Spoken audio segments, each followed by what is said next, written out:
I welcome you to learn English. Look at these sentences. இந்த English வாக்கியங்களை பாருங்க. I am studying English from the first standard. I have been studying English from the first standard. இந்த ரெண்டு வாக்கியங்களுக்கும் என்ன difference? இந்த மாதிரி எழுதலாமா?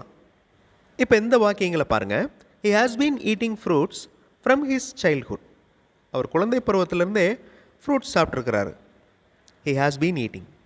He is eating fruits from his childhood. அப்படின்னா என்ன அர்த்தம் தெரியுமா? அவர் குழந்தை பருவத்திலேருந்து பழங்கள் சாப்பிட்டுக்கிட்டே இருக்காரு அப்படின்னு அர்த்தம்.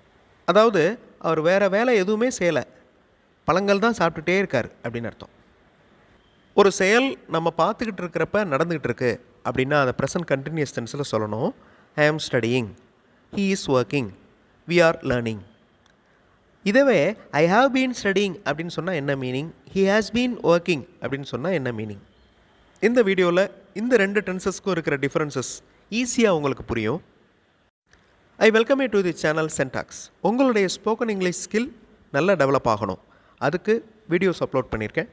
ப்ராக்டிஸ் பண்ணுங்கள், கண்டிப்பாக டெவலப்மெண்ட் இருக்கும். இந்த ரெண்டு வாக்கியங்களுடைய மீனிங் நல்லா புரிஞ்சுக்கோங்க. அதே மாதிரி structure. Okay, I am studying, I have been studying. I am studying, நான் படித்து கொண்டிருக்கிறேன்.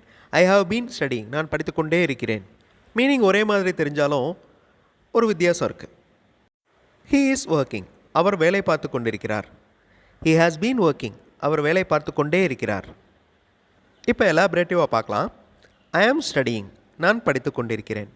இதான் அந்த சென்டென்ஸோடைய மீனிங். ஒரு செயல் அல்லது வேலை தற்போது நடந்து கொண்டிருக்கிறது, நம்ம பார்க்குறப்ப அந்த வேலை நடந்துக்கிட்டு இருக்கு, அது ப்ரெசன்ட் கண்டினியூஸ் டென்ஸ். ஸோ நம்ம பார்த்துட்ருக்கிறப்ப இல்லைன்னா ப்ரெசண்ட்டில் நிகழ்காலத்தில் ஒரு செயல் நடந்துக்கிட்டு இருக்கு, இன்னும் முடியலை அப்படின்னா அதை ப்ரெசன்ட் கண்டினியூஸ் டென்ஸில் சொல்லுவோம். அது எல்லாருக்குமே தெரியும், ரொம்ப ஈஸியானது. ஐ ஆம் ஸ்டடியிங், அந்த ஆமுக்கு பதிலாக ஹாவ் பீன் அப்ளை பண்ணுறோன்னு வச்சுக்கிடுவோம். அது எந்த டென்ஸ்? ப்ரெசன்ட் பர்ஃபெக்ட் கண்டினியூஸ் டென்ஸாக மாறிடும். அப்போ அதுக்கு என்ன அர்த்தம்? நான் படித்துக்கொண்டே இருக்கிறேன். ஒரே மீனிங் மாதிரி தான் தெரியும். பட் இந்த ஆக்ஷன், அதாவது இந்த வேலை, இந்த படிக்கிற வேலை கடந்த காலத்தில் எப்போவோ ஆரம்பித்து நடந்துக்கிட்டு இருக்கு, இப்போவும் நடந்துக்கிட்டு இருக்கு, எப்போ முடியும்னு தெரியாது, இனிமேலும் நடக்கும். ஸோ இந்த மாதிரி ஒரு லாங் டேர்ம் ஆக்ஷன், ஒரு லாங் டேர்ம் வேலையை பற்றி குறிப்பிட்றப்ப ப்ரெசன்ட் பர்ஃபெக்ட் கண்டினியூஸ் டென்ஸில் சொல்லணும். ஸோ அப்போதைக்கு நடந்துக்கிட்டு இருக்கிறத ப்ரெசன்ட் கண்டினியூஸ் டென்ஸில் சொல்கிறோம். லாங் டேர்மாக எப்போவோ ஆரம்பித்து இன்னும் நடந்துக்கிட்டு இருக்கிறத இனிமேல் முடிய போகிறத ப்ரெசன்ட் பர்ஃபெக்ட் கண்டினியூஸ் டென்ஸில் சொல்லணும். ரெண்டுக்கும் இருக்கிற டிஃப்ரெண்ட்டான ஸ்ட்ரக்சர், சென்டென்ஸ் ஸ்ட்ரக்சரை நல்லா நோட் பண்ணிக்கோங்க. அதுவும் ரொம்ப ஈஸி தான். Okay, I am studying, he is eating, they are speaking. இந்த மூணு வாக்கியங்களும் ப்ரெசன்ட் கண்டினியூஸ் டென்ஸில் இருக்குது. ஸோ ஐ வந்துச்சுன்னா ஆம் வருது. அதே மாதிரி ஹீ வந்துச்சுன்னா, அதாவது ஹீ, ஷீ, இட், இந்த மாதிரி சிங்குலர் வந்துச்சுன்னா இஸ் வருது. பன்மை ப்ளூரல் வந்துச்சுன்னா ஆர் வருது. ஓகே, இது present continuous tense. Verb plus ING, ஒரு செயலை குறிக்கும் வார்த்தையோட ஐஎன்ஜி சேர்க்குறோம். ஓகே, ஸோ ப்ரெசன்ட் கண்டினியூஸ் டென்ஸ்னால் நல்லா ஞாபகம் வச்சுக்கணும். அந்த நேரத்தில் ஒரு செயல் நடந்துக்கிட்டு இருக்குது, நிகழ்காலத்தில் ஒரு செயல் நடந்துக்கிட்டு இருக்குது, அதை ப்ரெசன்ட் கண்டினியூஸ் டென்ஸில் சொல்லணும். ஐ ஆம் ஸ்டடியிங் அப்படிங்கிறதுக்கு பதிலாக ஐ ஹாவ் பீன் ஸ்டடியிங். அதே மாதிரி ஹீ இஸ் ஈட்டிங் அப்படிங்கிறதுக்கு பதிலாக ஹீ ஹாஸ் பீன் ஈட்டிங். அதே மாதிரி தே ஆர் ஸ்பீக்கிங் அப்படிங்கிறதுக்கு பதிலாக தே ஹாவ் பீன் ஸ்பீக்கிங். சிங்குலருக்கு ஹேஸ், ப்ளூரலுக்கு ஹாவ், ஐக்கு மட்டும் ஹாவ் வரும். இதை நல்லா நோட் பண்ணிக்கோங்க. அதாவது கடந்த காலத்தில் எப்போவோ ஆரம்பிச்சிருக்கு, இன்னும் நடந்துக்கிட்டு இருக்குது, இனிமேலும் கண்டினியூ ஆகும், எப்போ முடியும்னு தெரியாது. ஸோ அந்த மாதிரி வேலைகளை குறிப்பிட்றப்ப ப்ரெசன்ட் பர்ஃபெக்ட் கண்டினியூஸ் டென்ஸில் சொல்லணும். ஓகே, ரெண்டுக்கும் நிறைய டிஃப்ரென்சஸ் இருக்குது. அதாவது ப்ரெசன்ட் கண்டினியூஸ் டென்ஸுக்கும் ப்ரெசன்ட் பர்ஃபெக்ட் கண்டினியூஸ் டென்ஸுக்கும் நிறைய வித்தியாசங்கள் இருக்குது. ஸோ எக்ஸாம்பிளோட பார்க்குறப்ப உங்களுக்கு ஈஸியாக புரியும் பாருங்கள். இப்போ ஐ ஆம் ஸ்டடியிங், நான் படித்து கொண்டிருக்கிறேன். Okay, I have been studying, நான் படித்து கொண்டே இருக்கிறேன். ரெண்டுக்கும் இருக்கிற டிஃப்ரென்ஸ் இப்போ பார்க்கலாம். ஐ ஆம் ஸ்டடியிங் இங்கிலீஷ் நவ், நான் இப்போ இங்கிலீஷ் படிச்சுட்ருக்கேன், ஒரு புக்கில் இங்கிலீஷ் படிச்சுட்ருக்கேன். ஓகே, அந்த செயல் இப்போ நடந்துகிட்ருக்கு, இது present continuous tense. I have been studying English from the first standard, I can speak easily. நான் ஃபஸ்ட்டு ஸ்டாண்டர்ட்லேருந்து இங்கிலீஷ் படிச்சுட்டே இருக்கேன், இப்போவும் படிச்சுட்டு தான் இருக்கேன். ஐ கேன் ஸ்பீக் ஈஸிலி, என்னால் ஈஸியாக பேச முடியும்.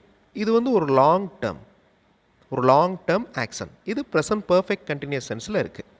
ஐ am studying English from the first ஸ்டாண்டர்ட்னு சொல்லக்கூடாது. இதனுடைய அர்த்தம் வேறு மாதிரி போயிடும். I am studying English from the first standard அப்படின்னா இங்கிலீஷ் படிச்சுக்கிட்டே இருக்கேன், வேறு எந்த வேலையும் பண்ணலை அப்படிங்கிற மாதிரி ஆயிரும். ஸோ ப்ரெசன்ட் கண்டினியூஸ் டென்ஸ் அப்படின்னா தற்போது நடந்துக்கிட்டு இருக்கிற ஒரு விஷயம். இன்னொரு எக்ஸாம்பிள், ஹீ இஸ் ஈட்டிங், அவர் சாப்பிட்டு கொண்டே இருக்கிறார். ஹீ ஹாஸ் பீன் ஈட்டிங், அவர் சாப்பிட்டு கொண்டே இருக்கிறார். He is eating fruits now, அவர் ஃப்ரூட்ஸ் சாப்பிட்டுட்டே இருக்கார். இப்போ நாங்கள் பார்க்குறோம் அவர் ஃப்ரூட்ஸ் சாப்பிட்டுட்டு இருக்கார். He has been eating fruits from his childhood, ஒரு குழந்தை பருவத்திலேருந்தே ஃப்ரூட்ஸ் சாப்பிடுவார். ஸோ ஹீ இஸ் ஹெல்த்தி, அதனால் அவர் ஹெல்த்தியாக இருக்கார். இப்போ அந்த டிஃப்ரென்சஸ் உங்களுக்கு ஈஸியாக புரிஞ்சிருக்கும். Okay, he is eating fruits from his childhood, so he is healthy. This is wrong. Present continuous டென்ஸில் சொல்லக்கூடாது, ப்ரெசன்ட் பர்ஃபெக்ட் கண்டினியூஸ் டென்ஸில் தான் சொல்லணும். தே ஆர் ஒர்க்கிங், அவர்கள் வேலை செய்து கொண்டே இருக்கிறார்கள். தே ஹாவ் பீன் ஒர்க்கிங், அவர்கள் வேலை செய்து கொண்டே இருக்கிறார்கள். தே ஆர் ஒர்க்கிங் நவ், இப்போ அவங்க வேலை பார்த்துட்டு இருக்காங்க. தே ஹாவ் பீன் ஒர்க்கிங் ஃப்ரம் 1990 வேலை பார்த்துட்டு இருக்காங்க. ஸோ தே ஏர்ன் மோர் மணி, அவங்க நிறைய சம்பாரிச்சிருக்காங்க. தே ஆர் ஒர்க்கிங் ஃப்ரம் 1990 சொல்லக்கூடாது, that is wrong.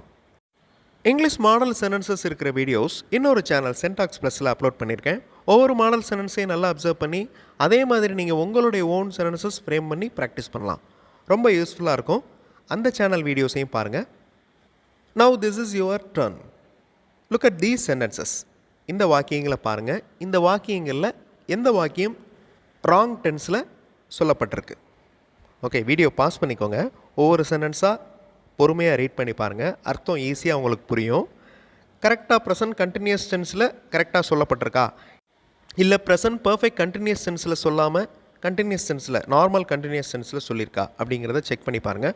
Video pause பண்ணிட்டு ஆன்சர் கண்டுபிடிங்க. ஆன்சர் ஃபியூ செகண்ட்ஸில் டிஸ்பிளே ஆகும். வி ஆர் பிளேயிங் டென்னிஸ், நாங்கள் டென்னிஸ் விளையாண்டுட்ருக்கோம்.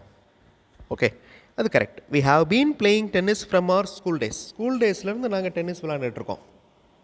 இதுவும் correct. I have been asking questions now. Now அப்படிங்கிற வார்த்தை வந்துருச்சு, அதாவது இப்பொழுது அப்படிங்கிற வார்த்தை வந்துருச்சு. ஐ ஹாவ் பீன் ஆஸ்கிங் வரக்கூடாது. Okay, I am asking questions now, அதான் கரெக்ட்.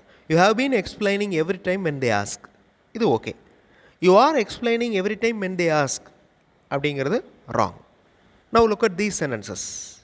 எந்த சென்டென்ஸ் ப்ரெசன்ட் கண்டினியூஸ் டென்ஸில் சொல்லப்பட்டிருக்கணும், எந்த சென்டென்ஸ் ப்ரெசன்ட் பர்ஃபெக்ட் கண்டினியூஸ் டென்ஸில் சொல்லப்பட்டிருக்கணும் கண்டுபிடிங்க. கரெக்டான சென்டென்சஸையும் கண்டுபிடிங்க. மீனிங் பாருங்கள். வீடியோ பாஸ் பண்ணிக்கோங்க. ஆன்சர் ஃபியூ செகண்ட்ஸில் டிஸ்பிளே ஆகும். I am playing cricket with him, நான் கிரிக்கெட் விளையாண்டுட்டுருக்கேன் அவருடன். I have been playing cricket with him for a long time, ரொம்ப காலமாக நான் அவருடன் கிரிக்கெட் விளையாண்டுட்டுருக்கேன். He has been singing a song in the stage at this moment. At this moment அப்படின்னா இப்போ அவர் பாடிக்கிட்டு இருக்கிறாரு அப்படிங்கிறத ஹீ இஸ் சிங்கிங் அப்படின்னு தான் சொல்லணும். It has been moving now. Now அப்படின்னா இப்பொழுது. இட் இஸ் மூவிங் நவ் அப்படி தான் சொல்லணும். ப்ரெசன்ட் கண்டினியூஸ் டென்ஸில் தான் சொல்லணும். இங்கே ப்ரெசன்ட் பர்ஃபெக்ட் கண்டினியூஸ் டென்ஸ் தேவையில்லை. அதே மாதிரி you have been studying science from your childhood, இந்த சென்டென்ஸ் கரெக்ட். சில இடங்களில் பேச்சு வழக்கில் மாற்றி மாற்றி யூஸ் பண்ணாலும் கரெக்டாக யூஸ் பண்ணால் கரெக்டான மீனிங் கன்வே ஆகும். ஸோ ப்ரெசன்ட் கண்டினியூஸ் டென்ஸ் எப்போ யூஸ் பண்ணணும், ப்ரெசன்ட் பர்ஃபெக்ட் கண்டினியூஸ் டென்ஸ் எப்போ யூஸ் பண்ணணும் அப்படிங்கிறது இப்போ உங்களுக்கு கிளியராக இருக்கும். அப்ளை பண்ணுங்கள். இந்த ரூல் மறக்காமல் இருக்கணும்னா அப்ளை பண்ணி பாருங்கள். கண்டிப்பாக உங்களால் முடியும். அடுத்த வீடியோவில் இன்னொரு இன்ட்ரெஸ்டிங்கான கிராமர் எக்ஸ்ப்ளனேஷன், இன்ட்ரெஸ்டிங்கான கிராமர் எக்ஸசைஸோடு பார்க்கலாம். தேங்க்ஸ் ஃபார் வாட்சிங் and thanks for your valuable comments.